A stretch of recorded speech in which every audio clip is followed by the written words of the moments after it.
Panginoon, salamat sa araw po na ito. Salamat sa laging ikaw ang sagot sa aming mga problema. Thank you for your love, understanding, and taking care of us. Thank you for your provision sa laging pagbibigay ng lahat ng aming pangangailangan. Thank you for always making us healthy para sa trabaho namin at para sa aming mga pamilya.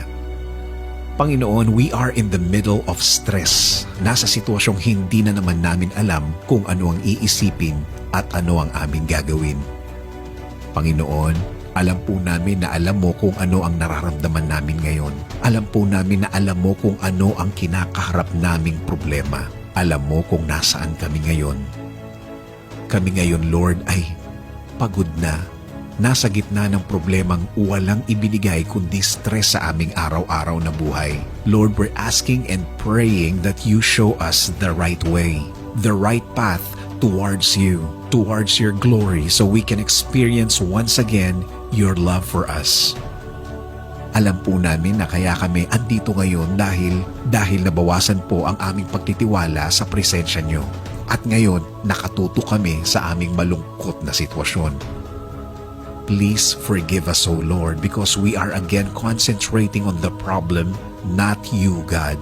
But now, thanks for your kindness that we now realize that we have a good God, a God that provides, a God that loves us, a God that gives answer to all of our prayers. Ngayon, Panginoon, mas titingin kami sa laki ng inyong kabaitan kaysa sa laki ng aming problema. Mas titingin kami sa mga ibinigay mo kaysa sa titingin kami ng wala sa amin. Salamat din, Panginoon, sa tuloy-tuloy niyong pag-aalaga sa amin at sa aming pamilya. Gawin niyo po silang ligtas lagi sa lahat ng masama. Huwag niyo po silang pabayaan, Panginoon, and please continue protecting them. At Lord, i-bless niyo rin po ang lahat ng pamilyang Pilipino sa buong mundo. Patuloy niyo po silang alagaan at protektahan.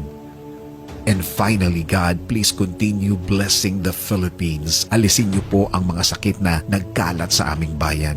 Itinataas din po namin ang mga may sakit. Please continue healing these people who are now sick, Lord. This is our prayer in Jesus' name. Amen.